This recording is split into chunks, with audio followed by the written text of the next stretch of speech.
are you? You know the doctor manual? How you relate to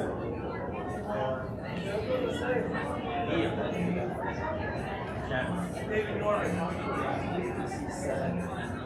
Yeah, she was with Donnie, and she got it. We have three.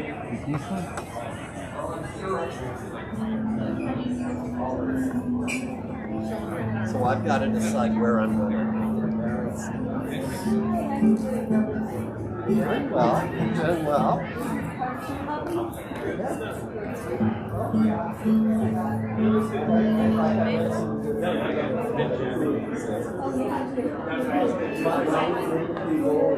Nice to meet you.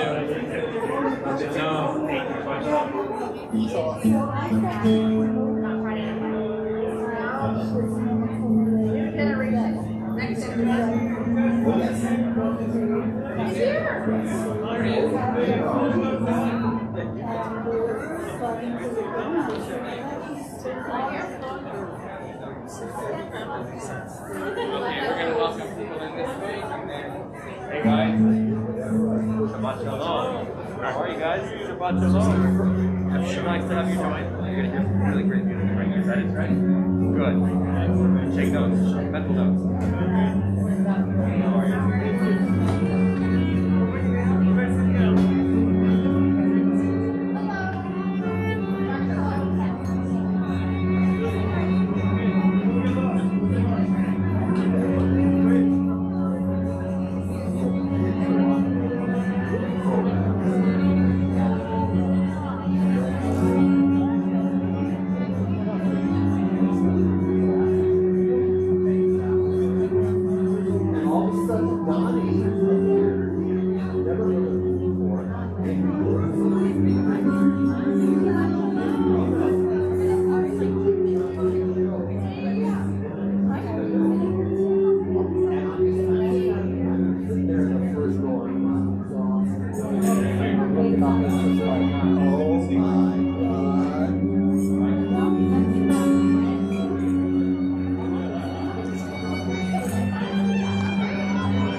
quite a year.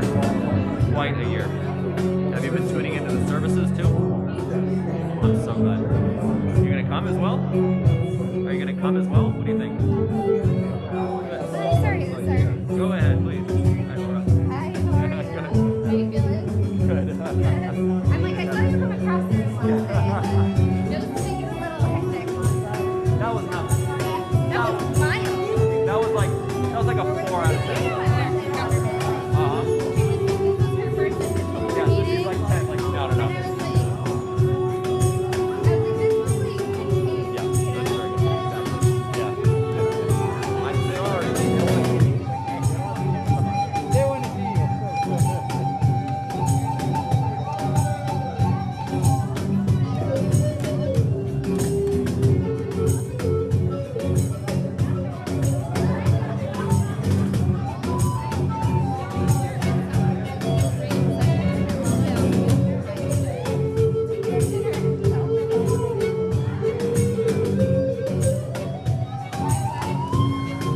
Shabbat Shalom, everyone. You can feel free to take a seat. I hope that you'll continue to stand up during the service and clap and dance with all of us.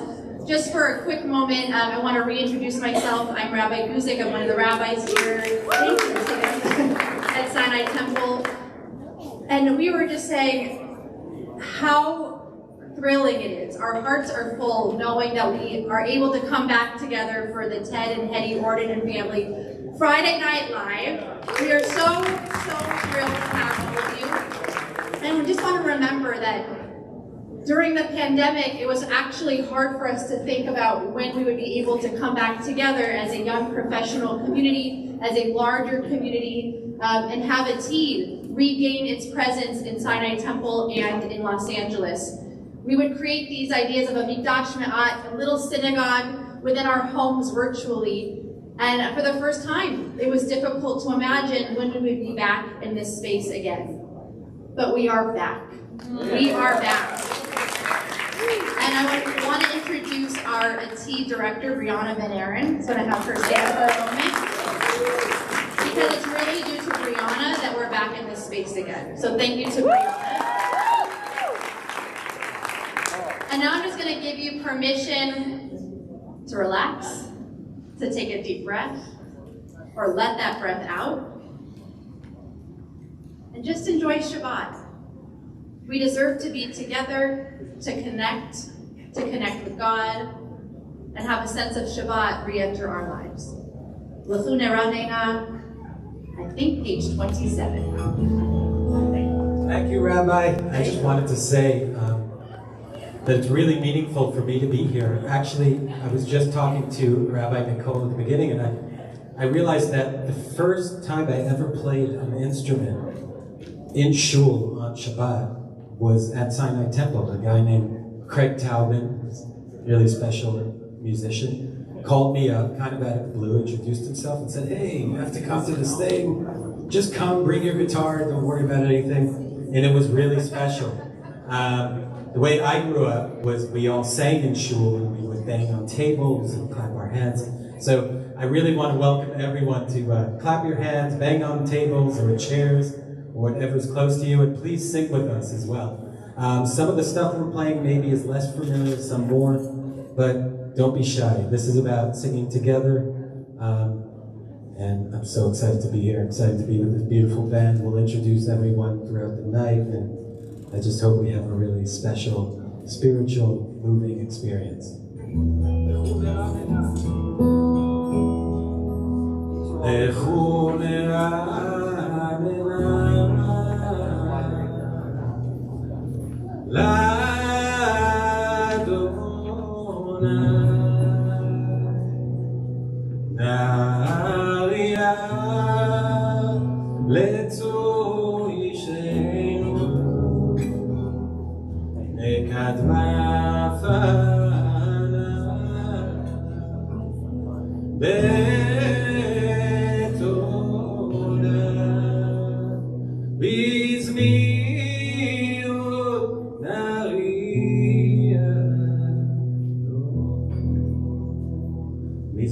Duvid, I believe it's page 39. 1, 2, 3.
Here. Rabbi, you can use this one. It's been a year and a half. Here we go. Shabbat Shalom. During the pandemic, a lot of b'nai mitzvahs were happening all around the world in many different avenues, and this guy right behind me, Duvid Swirsky of the Moshav Band. Duvid Swirsky, everybody. We had the opportunity to officiate a bar mitzvah together, and when I spoke to Rabbi Guzik, I said, wow, this is the guy. This is the group. This is going to take us to the next level of bringing Shabbat together when we're able to gather. That's what the rabbis did for welcoming in Shabbat in the city of Tzfat. They would go outside and literally welcome in Shabbat.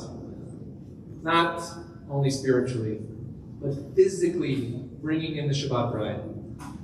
I know that's how I'm feeling right now as I looked at the RSVP list yesterday and I saw names that I only remembered seeing 2 years ago in this room. Raise your hand if you're here for the first time. So many people were ready to walk in the building again for the first time. At least they were close. And so let's welcome in Shabbat together with the singing of Hedy, Duvid Swirsky, and the part of the Moshav Band. Page half of the Moshav Band. Next time you come for the full. Page 42 of Hedy.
We turn and face the entrance.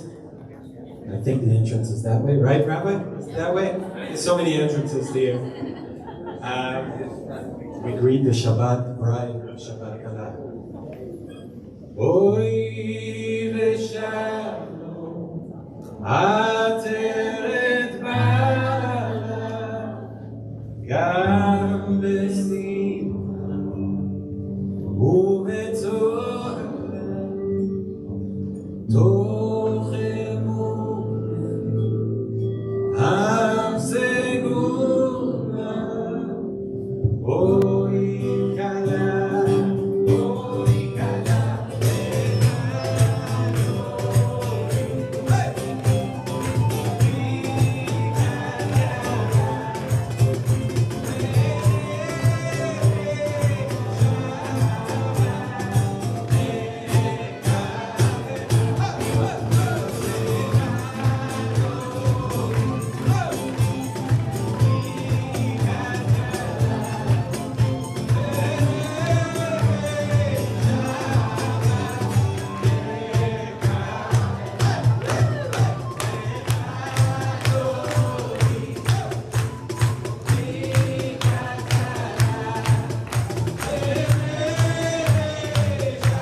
person next to us and say good Shabbos, say hello if you don't know them. Give them a little hug if you're doing that now.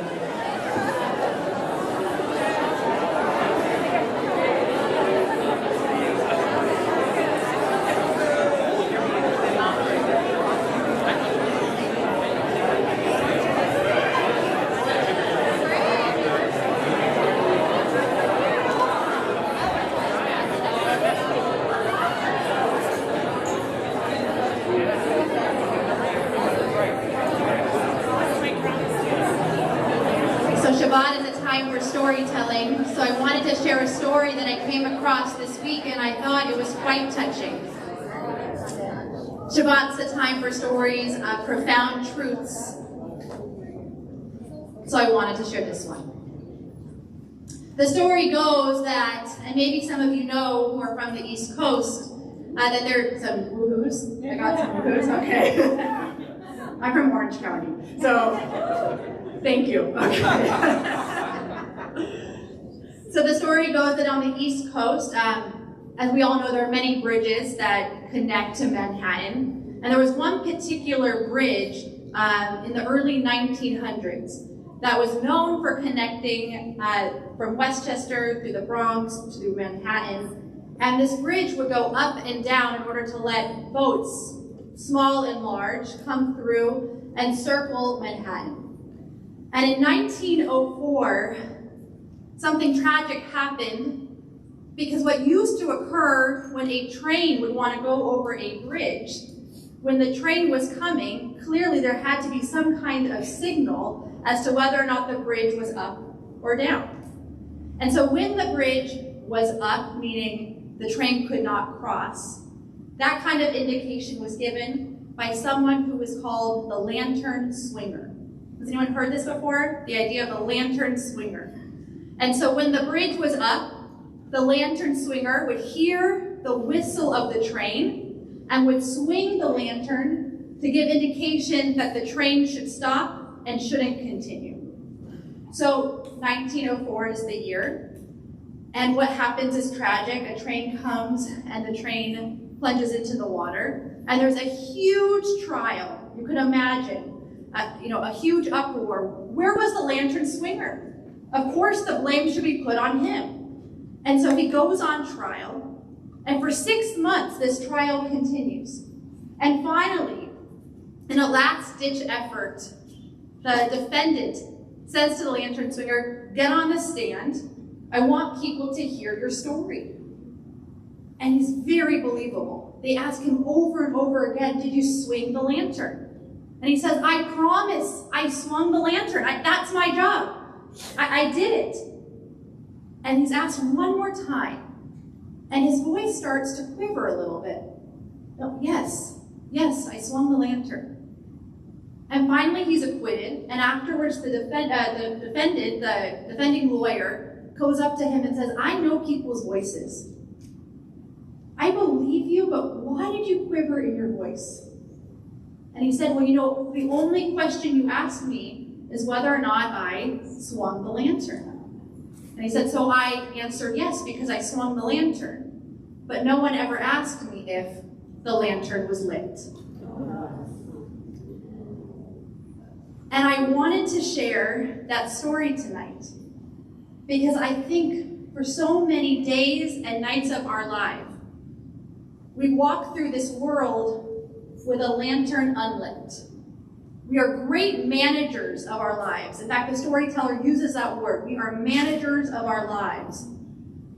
But are we directing our lives so that we walk in this world with a soul that is filled up, a soul filled with direction and purpose and light? We say, "Ner Adonai Nishmat Adam," that the candle of God is the soul of every human being. And so what that means is that every day we need to look inside our souls and ask ourselves the question, am I living or am I languishing? Am I breathing or am I drowning?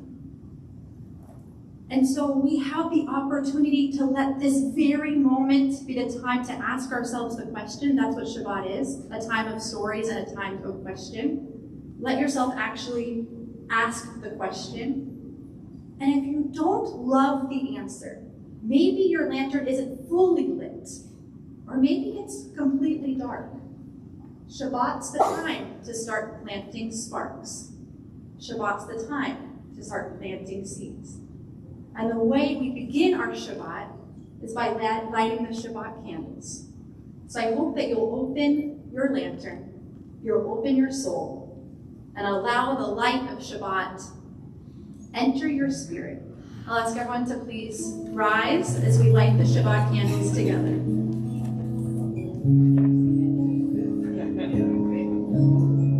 Unless you want to dance it.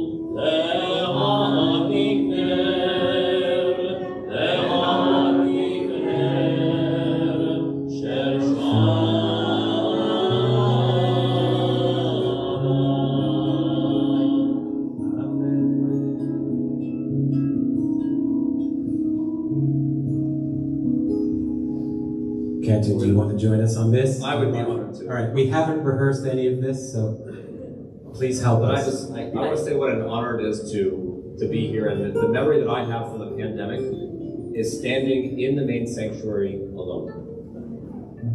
Just me and my computer. And knowing that everyone was out there in Zoom land, Facebook land, YouTube land watching. It was a service, but it wasn't community. And our tradition says there are things that are devarim shebi kedusha, things that can only be done in the presence of a minyan, and that's the baruch hu, where we come together to call and response. And so to have everyone here in the room, this is a holy moment. Baruch hu.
Not bad for the rehearsal.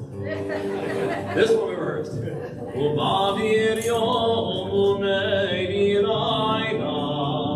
ומתיר בין יום ובין לילה, אדוני צבאות שמו, אל חי וקיים, תמיד ימלוך עלינו לעולם ועד, ברוך אתה אדוני, אמרי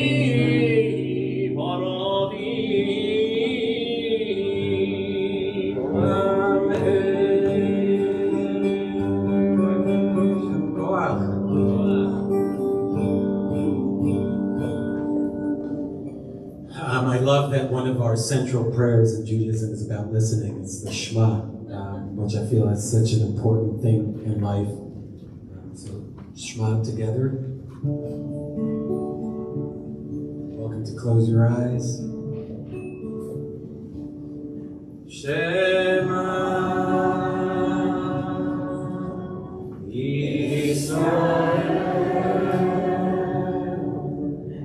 Adonai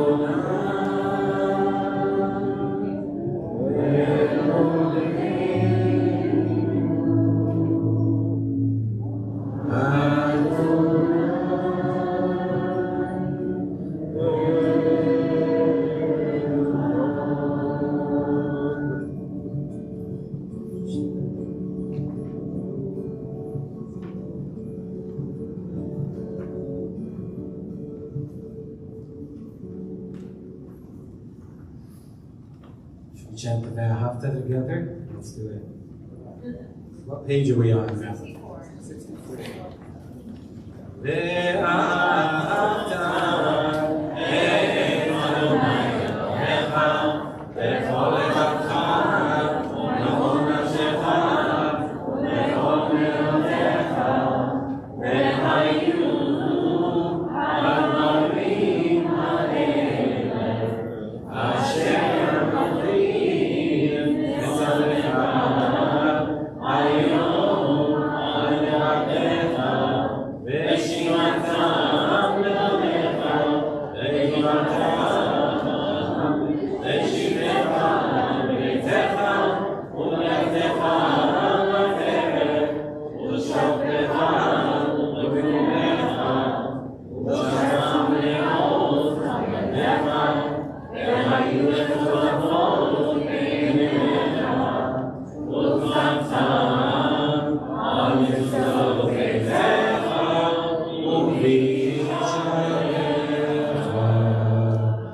This next song we've never played together as a band. I have a band called Distant Cousins, and shout out Distant Cousins. Most of what we do is we write music for TV shows and movies and stuff like that. And we got a call one day to write some music, and all we were told is that it's for a movie, and Billy Crystal, the great actor, is the rabbi in the movie. It was like, we're in. And they said they wanted a call and answer song, a song where we would be singing and the community would be answering. I said, great, and we wrote the song that we're about to play for the very first time with all of you, and we expect you to sing with us too. But it turns out, when we came to the filming, I can't remember the name of the movie right now. I saw it too. Really, what was it called? Do you know? No, I saw it. You saw it, right? And I can't remember the name. I think I saw it on an airplane again. But we came to the filming date, and it was here in the main sanctuary. And we were standing on the stage. In the beginning, we didn't know we were going to be in the movie. Turned out we were in the movie, and we were on stage with Billy Crystal. Billy Crystal was standing right where Tali was standing, and that was a great honor. And it was strange, and but kind of cool. It was really great hanging out with Billy Crystal. And it turns out in the movie, I think, I didn't know until I saw it, I'm playing his son. It's not like I'm doing anything except for what I'm doing right now. But his son is the sort of quote-unquote cantor. And so I feel kind of cool that my movie dad is Billy Crystal. I can't remember. Next time I'll remember the name of the movie. But my one line that got cut out of the movie, actually, was they asked me, it was impromptu, so I probably could act if I had lines. No, I don't think I could, but I definitely couldn't make up lines. So they were like, just get everyone to clap. I was like, I got this, right? What I've been doing my whole life. So I went to the front of the stage and I was like, everybody clap! We're like, stop. Take two. Literally, I think I did that about 44 times. Billy Crystal was in the back going, project, you have to say it loud. I was like, are you kidding? I know how to say everybody clap, so let's try it right here. Everybody clap, let's try it. Count me out.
Have you ever seen something that you know you liked, but you didn't know why? Something that it just, pizza and honey. It tastes good. It shouldn't, but it tastes good. And if you try to diagnose why it is good, it's kind of like it's difficult to process. It's sweet, I guess. Sweet and salty, fine. That's how I feel about Hashkivenu. I didn't know why. I really enjoyed it, but for some reason, every time I say it, I get goosebumps. Until about an hour ago, when I reread the prayer. Because going to bed, thinking about everything that I haven't done, or maybe the text that I shouldn't have said, with something on my mind, I'm not able to fall asleep right. But this prayer, we're asking God to let us go to sleep in peace. To go to sleep with a little bit of shalom. So we can wake up in the morning feeling okay and ready for the next day. So I guess, like pizza and honey, it does make sense to like Hashkivenu. What I want us to do tonight is to put everything aside and honor this prayer, Hashkivenu, by going to bed in peace. Please turn to page 73 for Hashkivenu.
I just want to say what a treat it is to have you here, Tommy.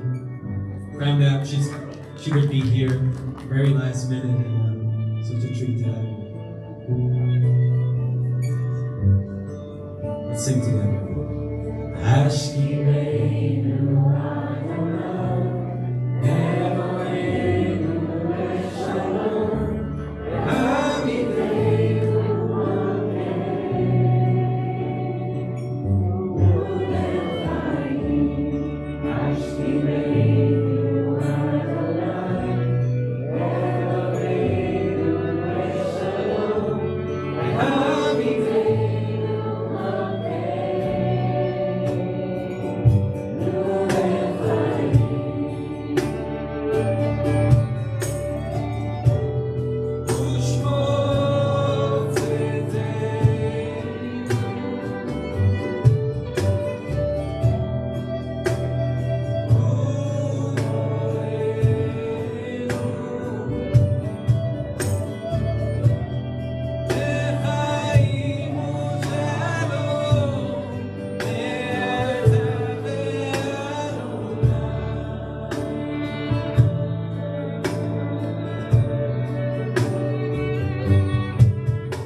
Words of the sorry. It's me again. The words before the Amidah, le'ela u'le'ela, to go up and up, higher and higher. That's exactly what we feel tonight. That's exactly what we do going into the words of the central part of the Amidah, the central part of the evening service. We rise. It's Duvid, the band, and Kendra will lead us.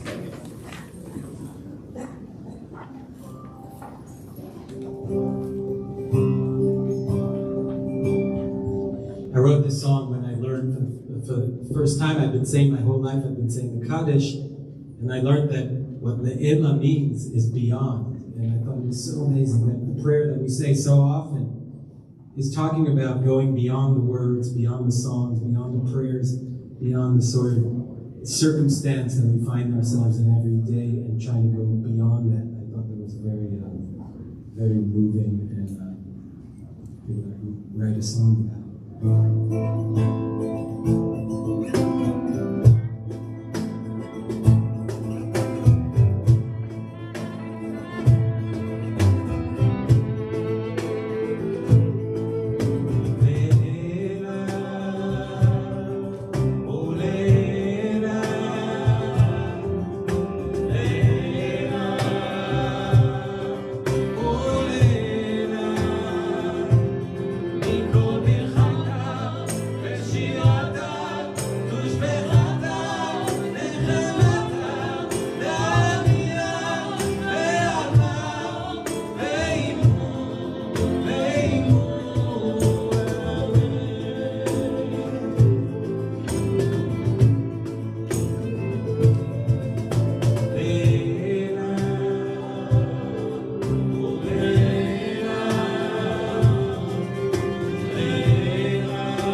Silent Amidah, page 79 through 90. We go beyond through the hearts, through our words of our mouth. Page 79 through 90 in Hebrew or English, or words of private meditation.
About a month ago, I received email after email and message after message on social media. This man, Bassam Eid, is coming to LA. You better get him for Sinai Temple. Originally from East Jerusalem, now living in Jericho, a human rights advocate for the Palestinian people within Israel and an advocate for the state of Israel. Our new friend at Sinai Temple, please put your hands together. Bassam.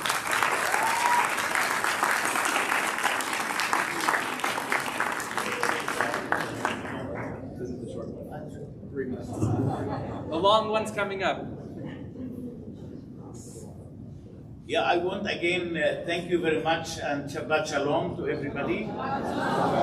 And again, I want to repeat it from my mouth. Od Yavo Shalom Aleinu ve'al kulam. I think that that's exactly what we should, in my opinion, Israelis and Palestinians, to start there every day with such kind of statement. Let us hope that one day Allah, God, will hear us and will bring such peace that, in my opinion, everyone is really wondering and looking for. I think that in the coming lecture, there are so many topics to deal with, and especially what's happened between the 12th of May and 23rd of May, the famous, let's call them 10 days of war between Gaza and the Hamas. I want to summarize something very interesting here, that since 1948, we used to hear more and more about the Israeli-Arab conflict. Then looks like that conflict became a little bit closer. And then we start talk about the Israeli-Palestinian conflict. We already forgotten the Arabs. And right now, since Israel probably withdrew from the Gaza Strip in 2005, we start talking about the Israeli-Hamas conflict. So looks that things are coming, a little bit probably easier and easier. Now the Arabs totally out of the game. The Arabs totally out of the conflict, and we already saw in the last year what we call it the Abraham's Accord between Israel and some Arab countries, which, by the way, those Arab countries never have any kind of war with Israel. If it is the United Arab Emirates, if it is the Kingdom of Bahrain, if it is the Kingdom of Morocco, or it is Sudan, Israel never has any war with these four countries. But I think what pushed these four countries to come and to sign a kind of normalization with Israel is the security issue. I think that the Gulf right now are much more aware that Israel probably will be the best country to improve and to provide the security in the Gulf after the Iranians, let's say, danger and the Iranian threats is just going and spreading not only in the Gulf, but also in the whole Middle East. I think that that's what pulled these countries, especially the Gulf, to come and to sign a kind of normalization with Israel. So I will stop right now, and probably later, we will talk much more, mainly about Gaza again. Thank you very much.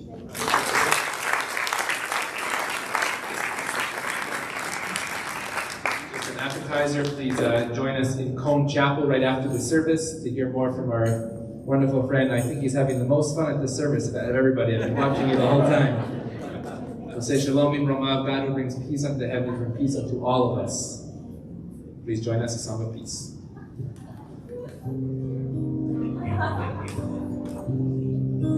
Thank you. I just want to say amen. Amen. Big amen to everything. Sing with us. Oh, say shalom v'romah. Oh, yeah, say shalom aleinu. Ve'al kol Yisrael.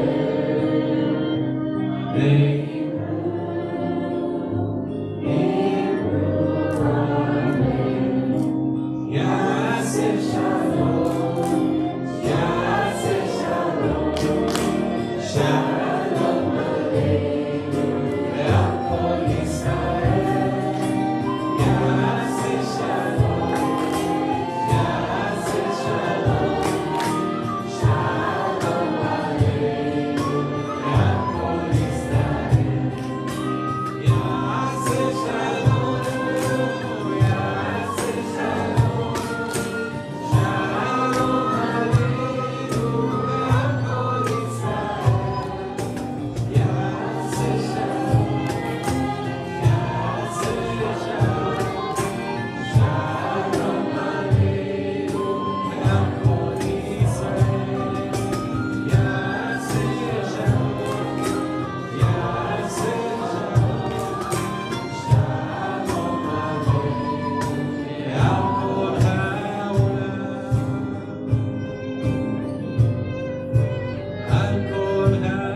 those in mourning or observing a yortzeit to please rise on page 101, the words of the mourner's Kaddish, page 101.